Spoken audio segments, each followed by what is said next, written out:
Good morning, everyone. Thank you so much for joining us today at our Protect Yourself from Fraud and Scams webinar, co-hosted with Assemblywoman Kati Petri Norris. We will go ahead and get started in just a minute or two. We just want to give everyone sufficient time to be able to join us today.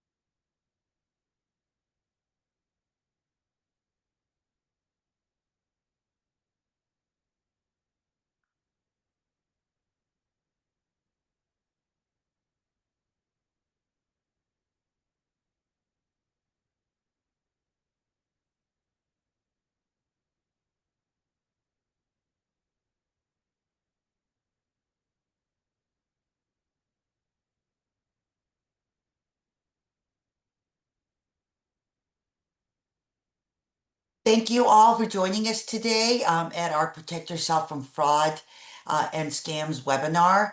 We will just go ahead and get started in about a minute or two, allowing for all the attendees to join us.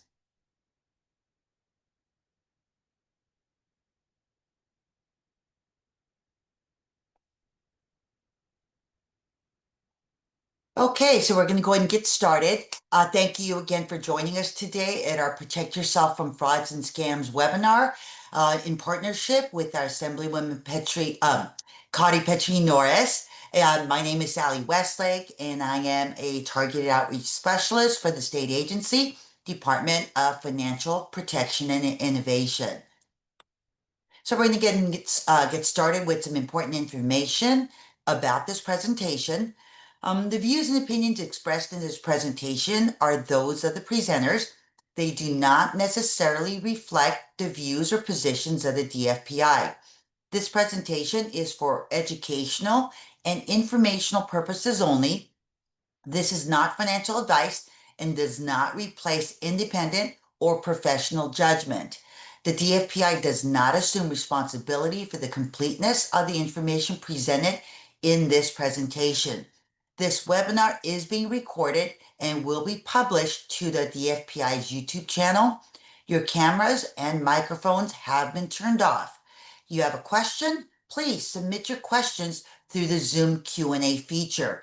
At the end of our presentation today, we're going to allow about 15 minutes for our Q&A section. So please go ahead as soon as you think you have a question, please type it in to the Q&A feature. So thank you again for joining us in our partnership with our Assemblywoman Kati Petri Norris. Here are some upcoming events that we are also doing together. The next one coming up is Protect Yourself from Artificial Intelligence, AI Scams webinar. It will be on June 4th from 12 p.m. to 1 p.m. And you can just click on the link here and you'll get a copy of all of the slides emailed to you after the presentation. So the one after that will be Protect Yourself from Identity Theft webinar, and that will be on July 9th from 10 a.m. to 11 a.m. For other events that the DFPI is hosting, please visit us on our website at dfpi.ca.gov/events/. Also, on the Assemblywoman's website, she has a wealth of resources and information, and one of the pages is the Senior Scam Stopper resources. And on there, you can see recorded videos of past presentations from CSLB, from the DFPI, and from the Department of Insurance as well.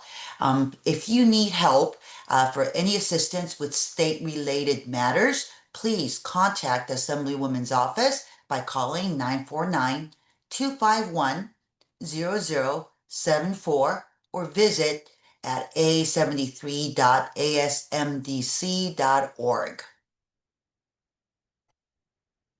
So who is the Department of Financial Protection Innovation, or DFPI for short?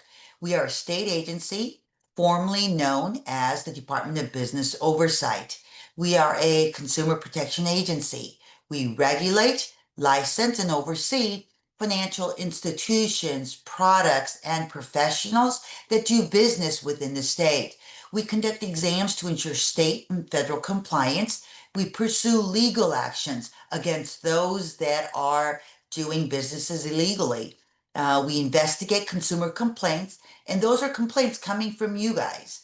And we also educate consumers to make sure that our Californians have all the tools necessary to make the best financial decisions.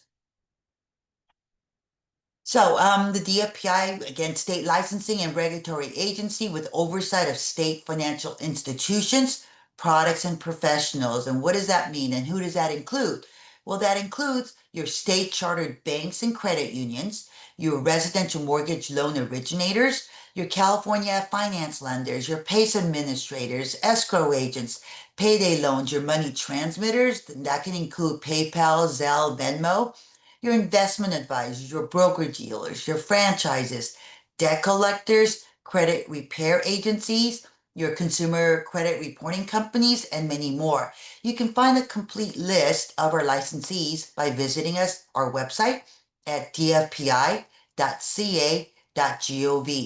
If you have any questions about any of our licensees, or if you've been a victim of fraud and you don't know where to go, you don't know how to get started, please call us at our toll free number 866 275 2677. If you've been a victim of financial fraud and scams, please submit a complaint again through our website, or with questions, give us a call. And now I'm going to go ahead and turn it over to my colleague, Jackie Wiley, for all the, so she can tell you about all the common scams that are out there and ways that you can, steps that you can take to protect yourself from financial fraud and scams. Jackie?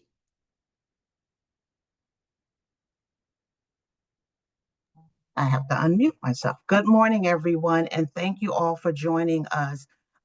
As we all should know, there are millions of people who are becoming victims of financial fraud and scams. And today's presentation is to give you some tools to help you help yourself not become a victim. Find ways to not become a victim of these frauds and scams. So I wanted to just ask everyone, who are the scammers targeting? Slide, Sally. They are targeting you. They're targeting me. They're targeting millions of people. And as you can see, this particular slide is from the Federal Trade Commission. And if you look at the top box, under 20 years old, it's already 40.7 million people dollars that have been lost. If you pan down ages 60 plus, and that's 101,000 people have lost $3.4 billion. We want to try to educate as many consumers as we possibly can so that you don't fall into this bracket. So I want to talk today about why it's very important for us not to do certain things when it comes to phone calls, emails, and text messages. And here's why. Sally, next slide, please.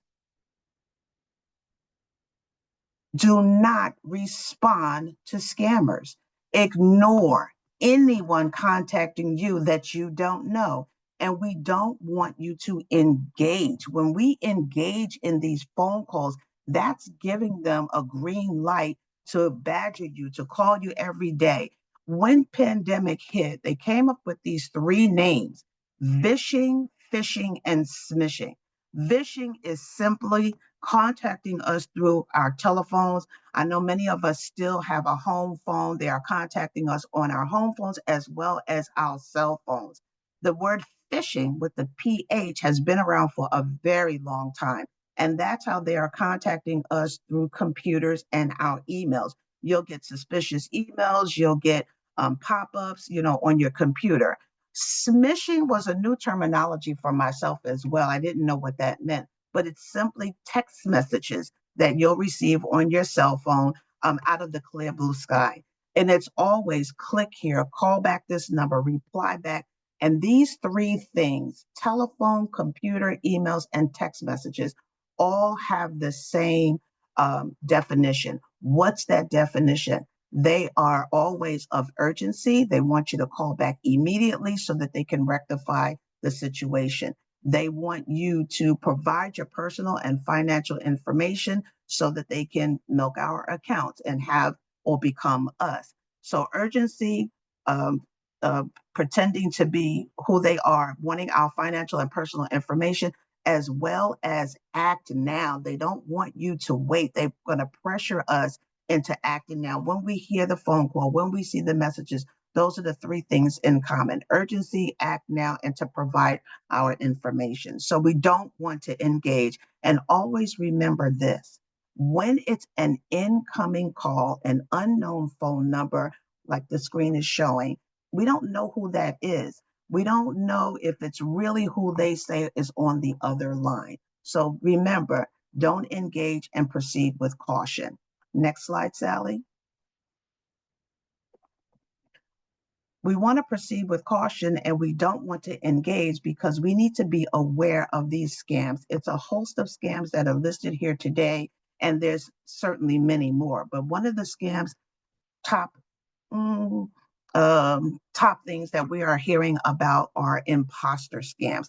And we call that simply because it means that someone is contacting us and we really don't know who they are. They are pretending to be someone of importance. Maybe you're a utility company, maybe a law enforcement, maybe someone from your bank or your credit card company, but they could be an imposter. Remember what I just said: unknown calls, suspicious calls, text messages out of the clear, but with someone identifying themselves as someone that we may be familiar with. We need to not engage, and you should go to the source. Here's why. We're hearing a lot about this grandparent slash relative scam. I can't see my audience. I usually ask how many people have heard about it or actually have received that type of phone call. If you haven't, it's a very frightening phone call, like others are as well. But this one is: grandma, grandma, I'm in trouble. It's me. I need you to not call mom and dad. I've gotten in trouble and I've been arrested, and I need you to send money. If you send the money, the officer that's standing right here says that I will be let go. I won't have to go to jail. But please don't tell mom and dad. There are a couple of red flag signs right there. First, if someone tells you not to share the information, that's a red flag sign. We don't want to say, Sally, is that you? You sound different. You've just given them the name of the so-called loved one that's in harm's way. So we want to refrain from calling out any names. One of the things that we are suggesting when we're out here doing these presentations, we want you to talk to your family members and maybe come up with a code. Maybe you can say something like, well, if this is my granddaughter, Sally, what high school did you go to? What is your mom's maiden name? Something that the caller would not know. And I don't want to use the word guarantee, and I can almost bet that you're going to get the dial tone because they're not going to be able to answer that question. So we have to start thinking a little smarter than these scammers. Give them a run for their money. But please, please, before you do anything, before you fork over any money, take the fear down and verify by going to the source. Maybe you want to call this loved one to verify that they are not in harm's way.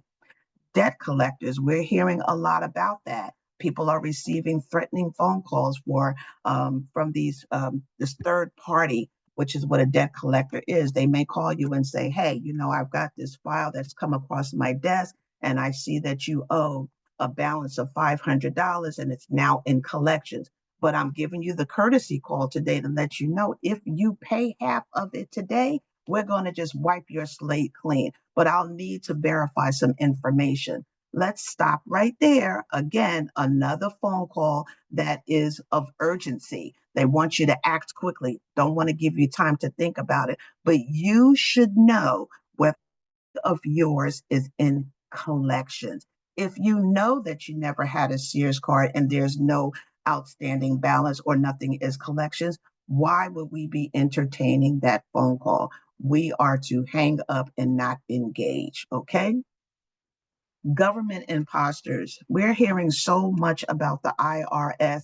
And I also have to let you know that we all have viewers on our phones. Your home phone may have a viewer. Our cell phones certainly indicate the phone number that's calling or a company that's calling. So we can see it. They have this spoofing mechanism where they can spoof and put the name of an organization on the viewer. So we might see Internal Revenue Service. I don't know about anybody on this line, but I know I don't ever want to receive a call from the IRS. I know the IRS is not calling me. Why? It's a government agency. They're not going to call you and say, hey, you didn't file your taxes. Hey, there's a problem with your taxes that was submitted. They're not going to call you. So just because you see the name, a familiar name of a company or entity, please don't be fooled by that. Again, it is an imposter posing as someone from the IRS wanting to get your personal information. The same thing with the Social Security card. You get a text message or a phone call saying that your Social Security card has been frozen. I, for one, don't know how someone's Social Security card can be frozen. Maybe you've lost your wallet and someone is using your Social Security number. But again, don't engage. Again, it's an imposter wanting to gain your information. We should be going where? To the source directly. If you feel that the IRS may be calling you, which again, I've already said they won't and they don't. Social Security administrations don't and won't. They're not calling us to ask us for sensitive information like that. Going to the source yourself means pulling out your Social Security card or going to look up the number yourself. Never responding to the numbers or text messages that have been provided by the caller. Okay. Again, that is the ploy. That is what they want you to do. And then you are opening up a can of worms. Go to the source and say, hey, I've gotten this email or this text message. Is my Social Security card okay? That kind of thing. Going to the source is very important. And I'm going to say it throughout this presentation. Excuse me.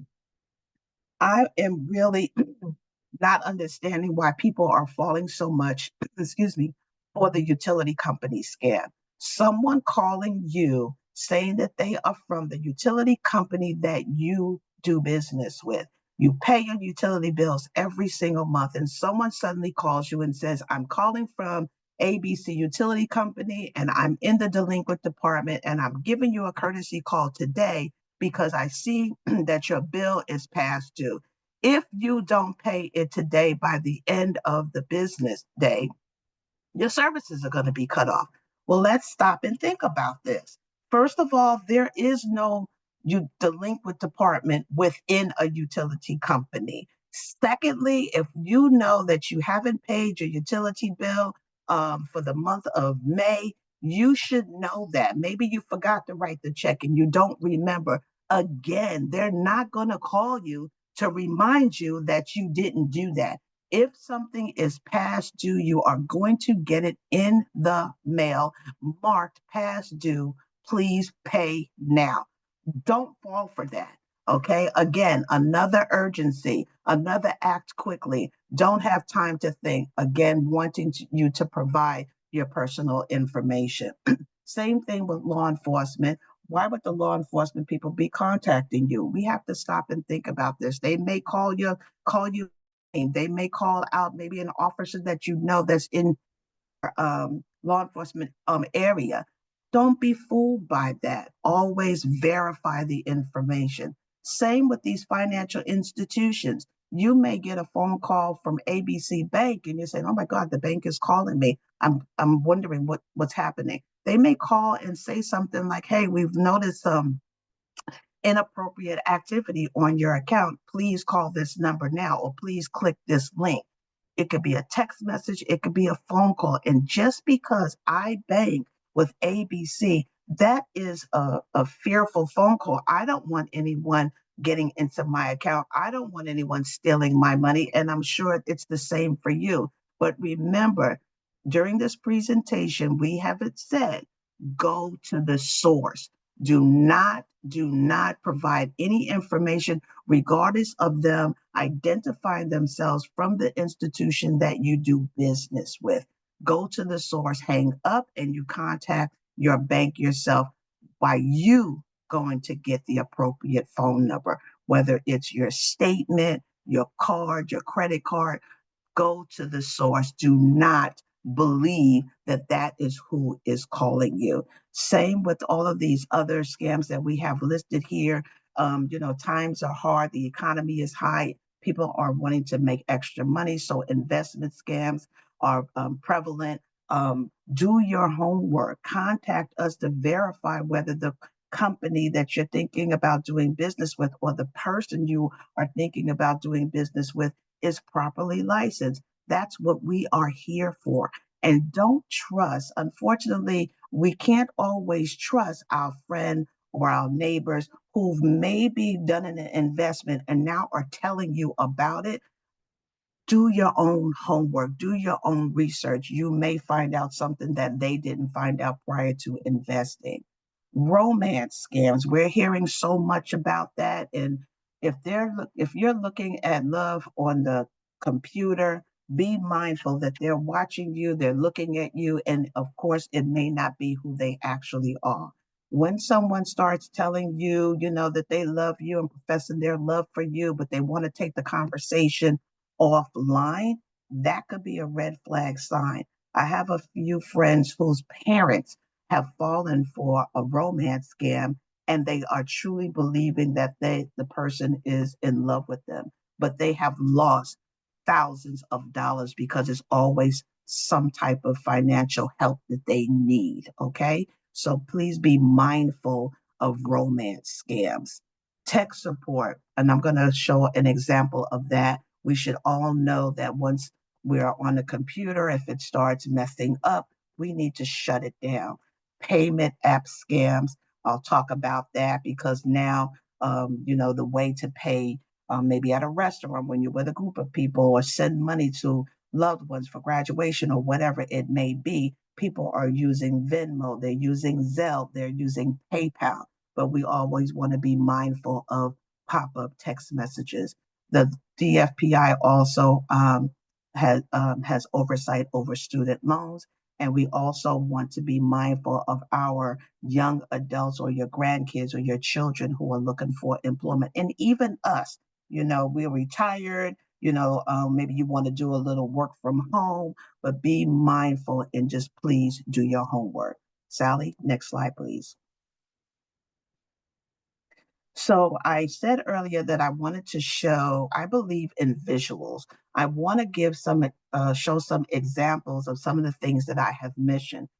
Phishing scam. The first thing that probably you saw or your eyes went to was the Bank of America logo. This is an email that this person received, and the Bank of America logo looks pretty good. It's probably their logo, and that is the thing that they want you to pay attention the most. But if your eyes go up to the red box that says from Bank of America, if you look at the extension at Comcast.net, why would that be the email for Bank of America?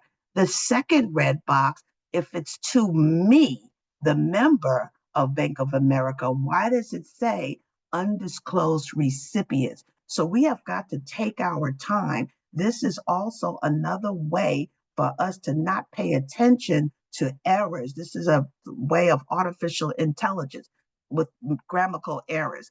Please sign in to look at how it's not grammatically correct. That blue link that says Bank of America, there's actually a hidden link underneath that does not take you to the Bank of America site. So because you see the logo looks official, please pay attention to the body of the letter. And it's telling you that they've detected unusual activity. Remember, don't click, don't engage, don't respond. You should be doing what? You should be going to the source, which means if you are a member of Bank of America, contact them yourself. Next slide, please.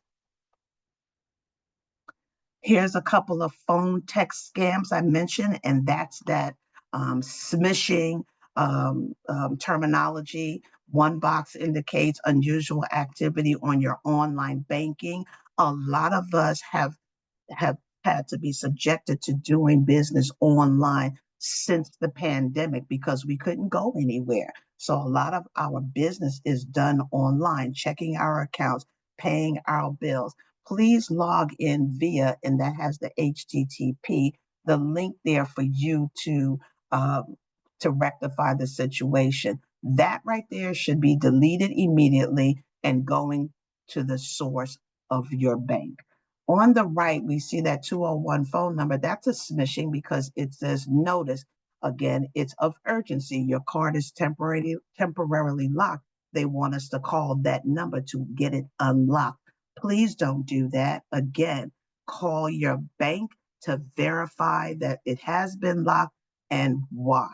Okay, 9 times out of 10, it's probably not locked, but do not utilize the number that has been provided. And come on, if you know that you have not ordered anything online and are waiting for something and you out of the blue get a message, a text message telling you to track this package, why would you do that if you're not expecting one? I also want to point out 2 things with the 2 links with the unidentified online banking website and then the tracking site. There's something that's missing that already is telling me that the site is not secure. Next slide, Sally. And here you go. Before you buy online or log into a website, always check the website link to make sure it's legitimate. And let's not just close our internet browsers, our banking browsers when you're done with something. Be sure to log out. We don't want our information just hanging out there. But to know that you are on a secure site, remember, I just said that there was something missing from those 2 sites to tell me that it's not secure. And that was that S, that secure connection. If you don't see HTTP with that S, you should not be going on that site. It's not secure. So the connection between your web browser and the web server is encrypted when you see that. But if you don't see it, you need to be concerned. It's just like an ID card. It confirms a person's identity. A private key confirms server identity as well. So if you don't see that S, or if you don't see a closed lock, it's not secure. So be mindful when you're online shopping or doing business online and utilizing websites. Next slide, Sally. And here is an example of a tech support scam. We're hearing so many people losing money. There are a lot of older adults who may be new to being online. You know, again, we had to resort to online things and using our computer when the pandemic hit. If I'm on my computer and all of a sudden, bam, I get a message that tells me my computer has a virus. Please call this number. It could be blinking, it's in red, and it's a security warning. Please don't call the number for quote unquote the support for them to fix it. When your computer is freezing, acting up, or you can't utilize it, or acting like a puzzle, please shut it off.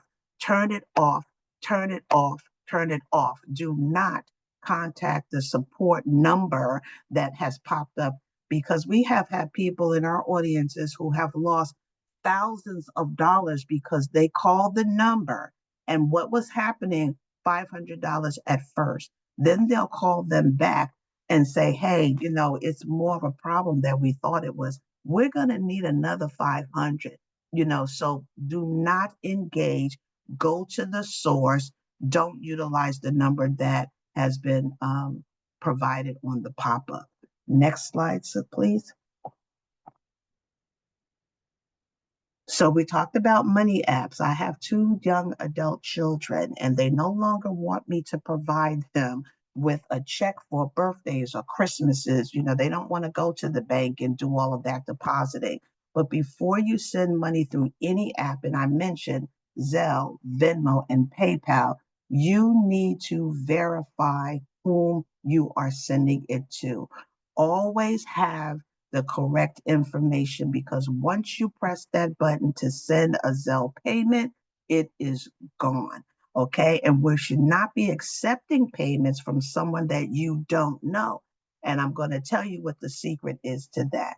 In this blue box, you get a text message. Again, another out of the blue text message asking you if you attempted to make a payment to somebody with this large amount. Automatically, I'm going to say, oh my gosh, no, I didn't send anybody $5,000. They want me to reply no. Please don't do that. This is an automatic delete, because what happens if I reply no? Instantly, your phone is going to ring with someone saying they're from your bank. They saw that you said that you didn't send this Zelle payment. So let's rectify it and let me try to help you get your money back. Well, earlier I said, once you send it, you can't get it back if you send it to the wrong person. Let's also talk about what I just said. When we use apps, we are doing the action. If you know that you did not send something to someone, you didn't do it. You don't need to reply to this, so you delete it. Please don't reply yes or no or press anything, just delete it. If you did not perform the action by sending the Venmo, sending the PayPal, sending the Zelle, you know that it is a red flag sign and it's a scam for someone wanting to get your personal information. And once they do that, they're gonna drain your account. So be mindful. We have to perform the action. You have the physical product or the service has not been completed. You have to do it. Okay. Next slide, please. So I know that that was a lot of information. And so let's talk about how can we protect ourselves? How can you help yourself be protected from these scammers, these incoming phone calls, these text messages, even snail mail? Next slide, please. I'm going to start with the credit report. What you need to know. Of course, we know that there are three major credit bureaus. It's Experian, TransUnion, and Equifax, okay? Make sure that the information that they collect is accurate. You can get a free credit report now once a week if you have that kind of time. Before, it was annually, once a year. A lot of people make the mistake of the website. It's annualcreditreport.com. That is the only website or link that you use to contact to get your credit report. If you use something else that's offered, you're probably going to have to buy something in order to see your credit report, or you can simply call the number that's located here on the screen for annual credit, or by simply contacting the three credit bureaus. And I'm suggesting that you get it from each one of them. Maybe you want to do it quarterly.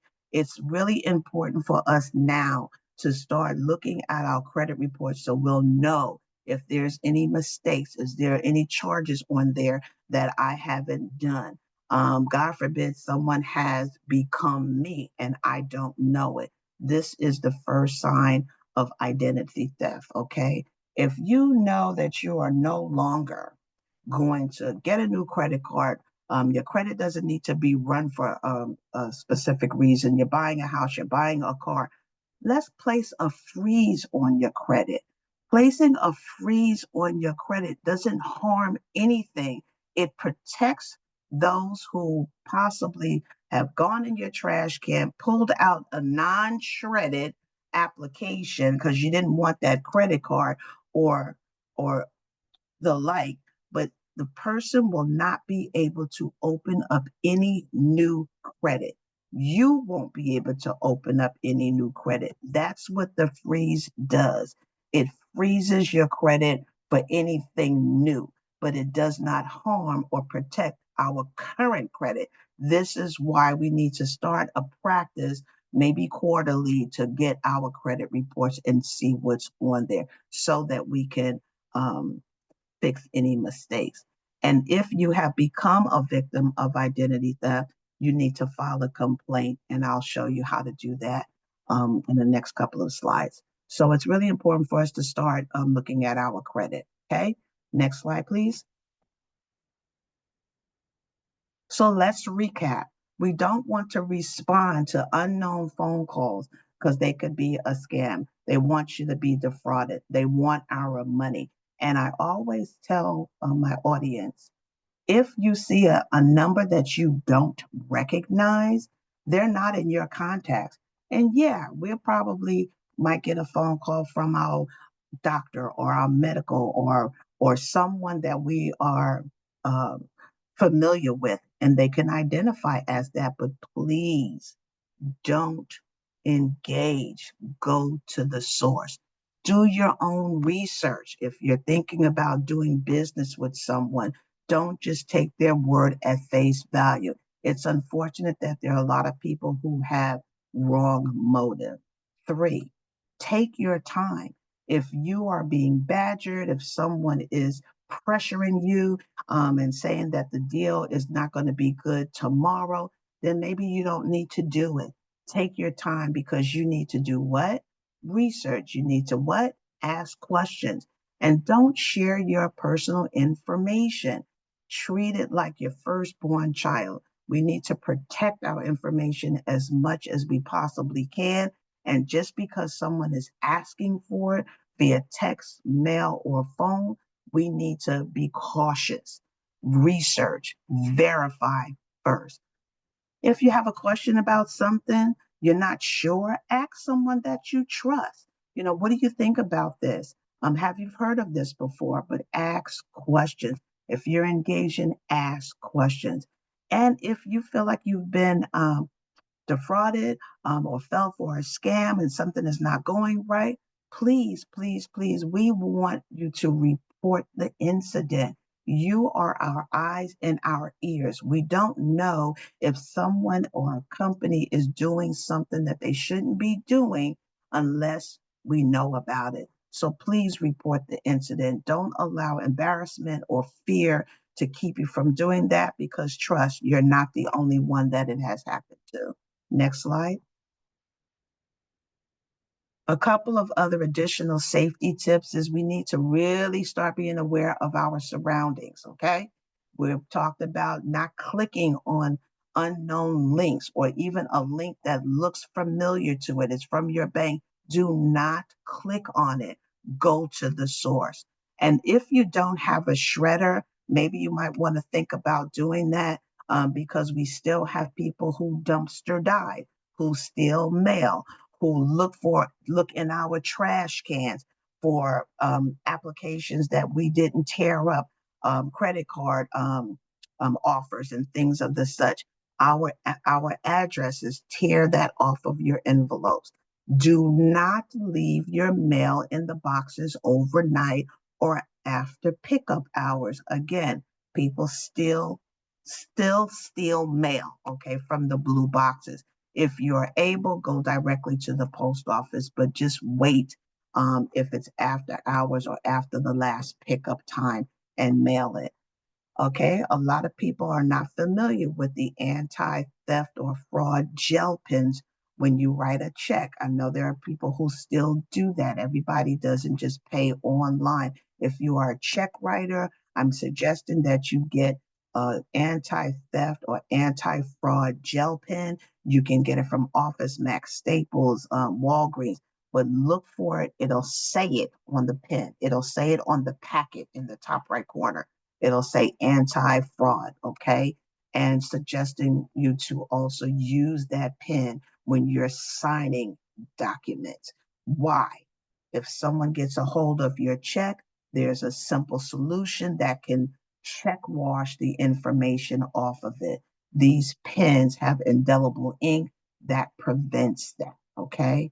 And again, please log out of all websites, okay? Sally, next slide. Well, thank And you, Jackie, for all of that wonderful information. So another area that I want to just touch quickly on is what can you do if you've been a victim of identity theft?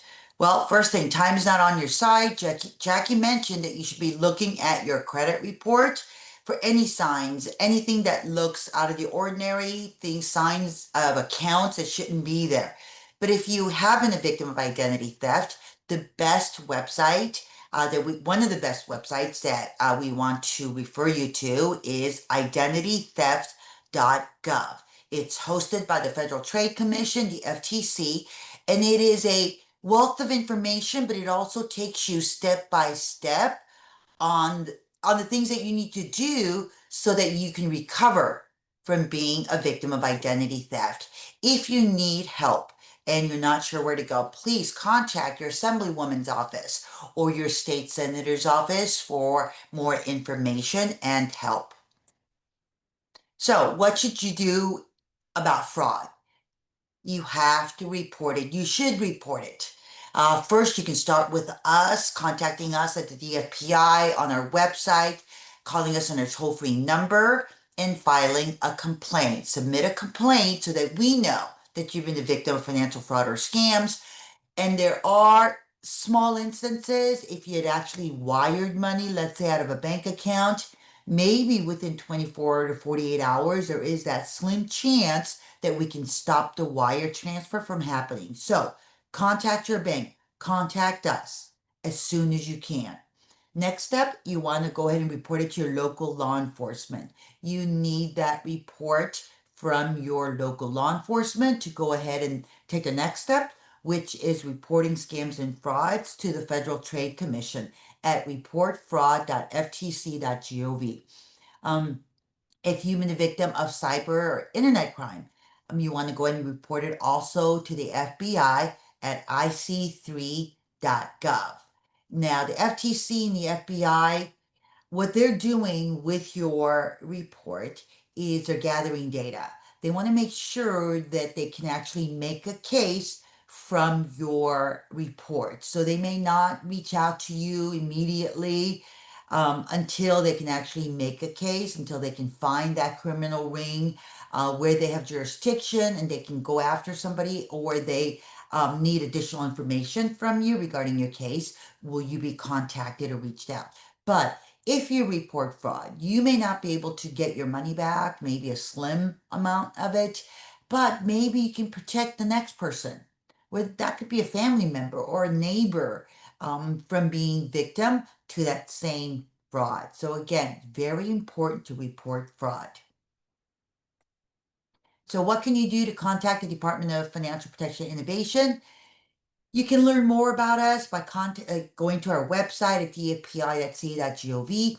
We have a wealth of information, resources, including the crypto scam tracker. We can find out about more common crypto scams that we hear about out there. We have an events calendar. You can see where we are out in the field. We have booklets, and we can connect you to our YouTube channel where you can see recorded webinars that we've done in the past. If you have any questions or you want to see this again, share it with your family members, please visit us on our website. You can also call us toll free at 866-275-2677 and talk to a live agent with any questions you might have regarding any financial institution or professional questions. If you want to email us, you can email us at ask.dfpi@dfpi.ca.gov. You can also subscribe to our monthly newsletter, Consumer Connection. It's a fantastic monthly newsletter. It keeps you in the know about what's happening in the financial service industry, learn about more common scams, and again, about what events our outreach team is participating in. So, great newsletter, only once a month. You're not, we don't sell your information. So it's a great way to get, again, more information directly to your inbox. from the DFPI. Well, we've given you a lot of information, and this is a great time now for you to go ahead and type in your questions to the Q&A button at the bottom of your screen. You'll see the little question mark. Go ahead and type in any question that you might have about financial frauds or scams, and then we'll go ahead and try to address it here. At this time, I want to go ahead, Michael, if you'd like to just come on and go ahead and give us just let us know about, we're very fortunate to have District Director Michael Tao from the Assemblywoman's office here joining us, and he can just give you kind of a recap about some of the services and resources available through your office. Sure. Thank you. I appreciate that. And I really appreciate our partnership with DFPI on not only these series of webinars, and we've received some feedback. I hope you have another one.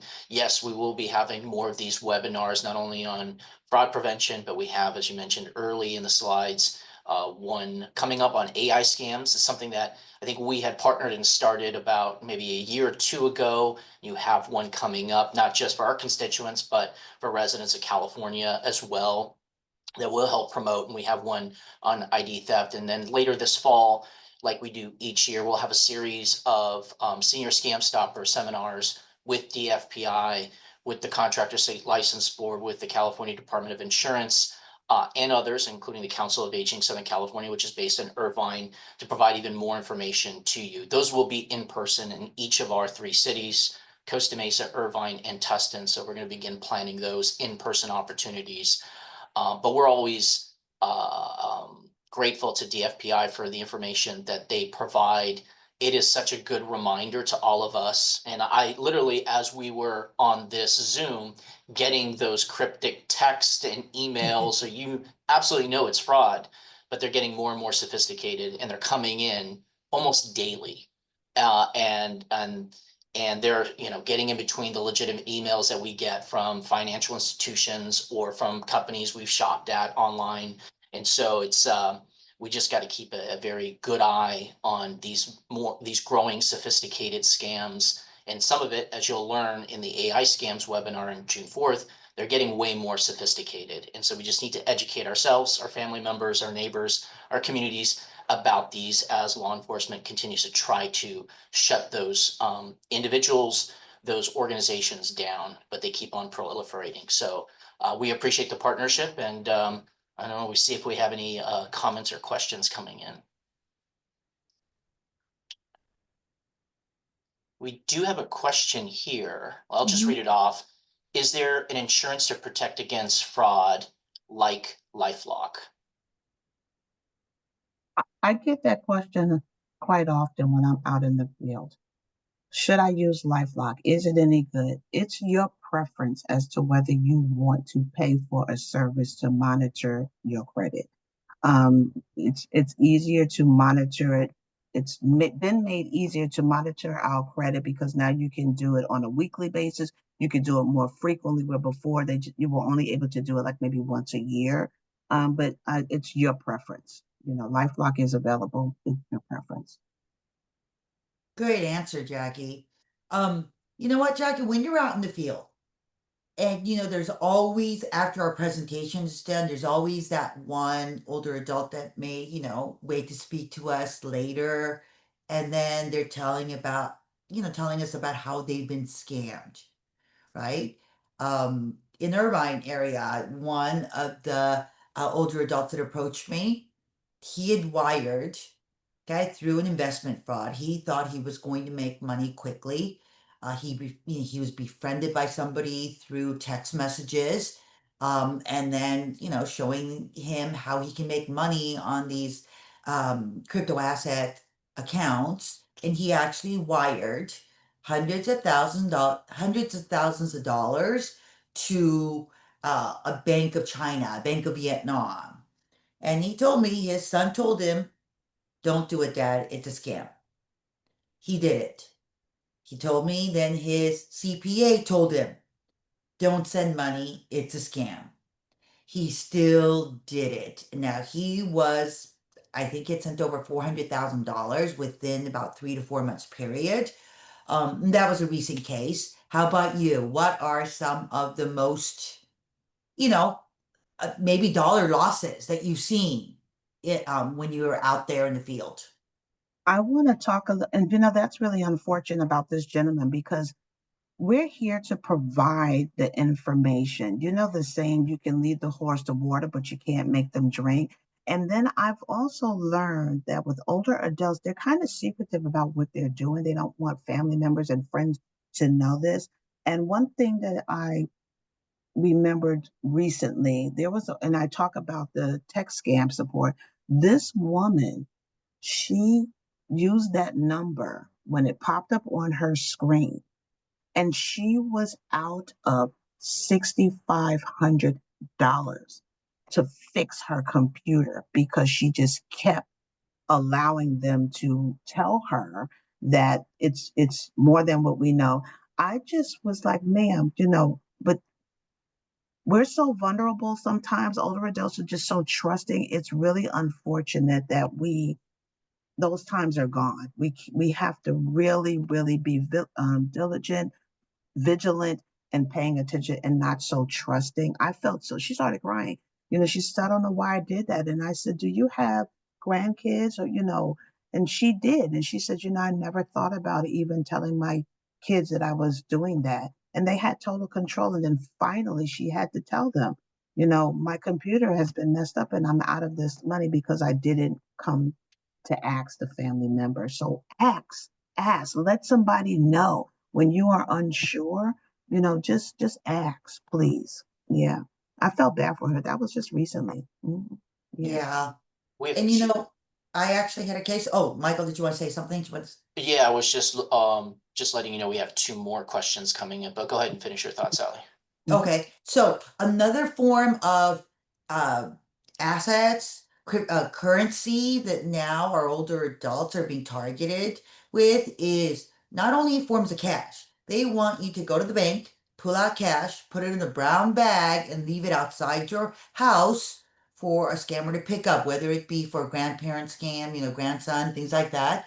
But now they also want you to go buy gold bars, which I guess now you can do at Costco. Buy gold bars and then leave it outside your front door as a form of payment for some type of scam investment. So please, if it doesn't sound right, if it sounds too good to be true, it probably is. Okay, what do we have in Q&A, Michael? So we have one question regarding the prolific texts that we're getting about tolls. You owe tolls, and we continue to get them despite, I think, most people. Can you talk a little briefly about those and maybe what people are trying to do to stop them, if anything, but also more importantly, they are definitely a scam. It's definitely a scam. And we've shared that amongst our outreach team because a lot of people are getting that. But if you stop and you think, have I been on a toll road? If I know that I haven't traveled on a toll road, I should not be even thinking about paying that. And then again, if I was on a toll road and didn't realize it, because it has happened on the 405, how it turns into the toll road type thing. You need to contact the source, but not from that email. So that that's a big, big scam right now, the toll road scam, the toll road. Yeah. Sally, you got something to say about that? So yeah, toll road scams. I know a lot of it comes through via text. I get, Mhm. 2, 3, 4 a day at times, and then it'll be quiet and then comes back up. Again, go to the source if you know you haven't been on the toll road. Okay. It, But you want to go to the official website and look and see if there is an issue with your toll road account, like I do. I was just recently up in Lompoc, which is 2.5 hours north of us, and there are no toll roads anywhere for probably 100-mile radius around there.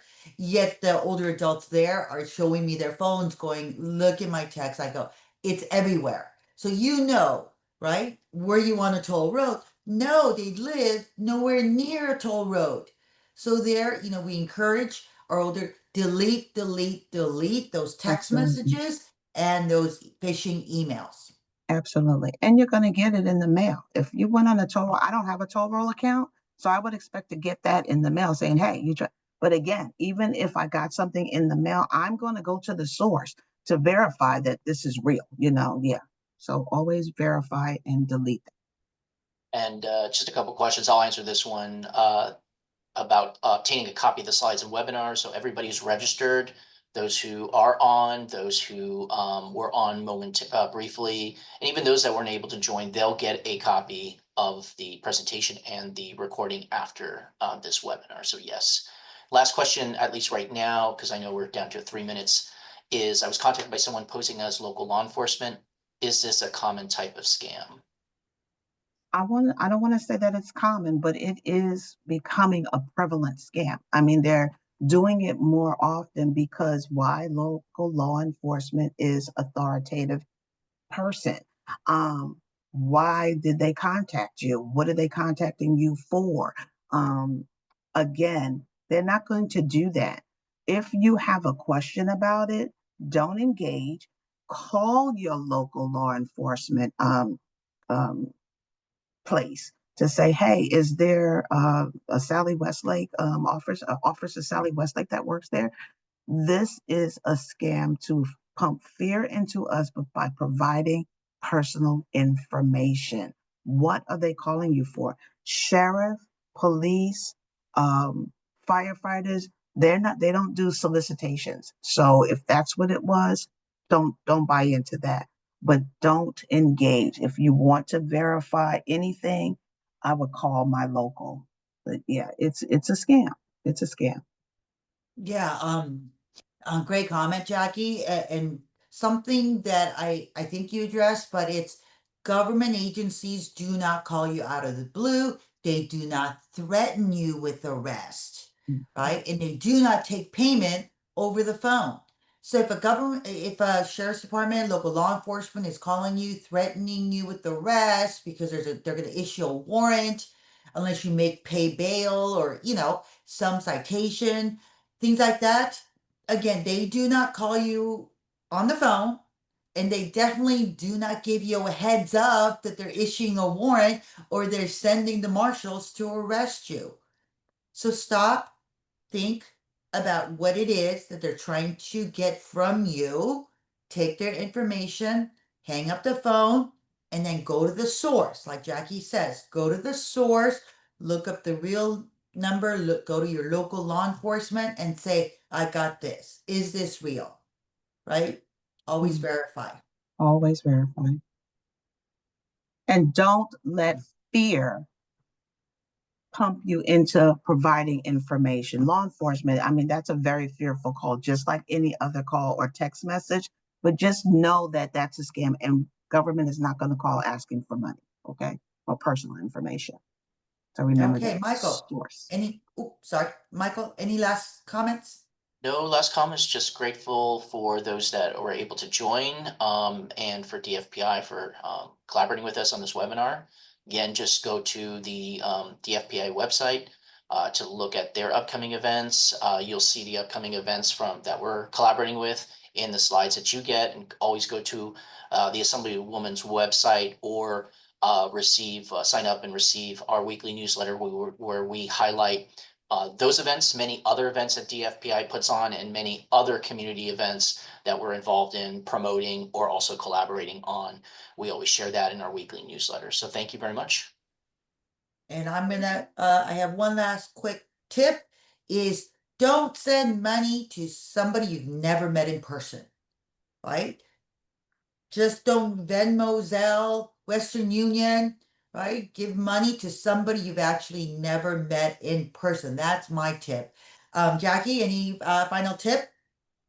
My tip is try to be more vigilant and paying attention, and just don't fall for just be cautious. Go to the source. Thank you, Frank, for the comment. Glad you were able to participate and that you enjoyed the presentation. Thank you all. Well, thank you all for joining us. See you next time. Bye-bye. Bye.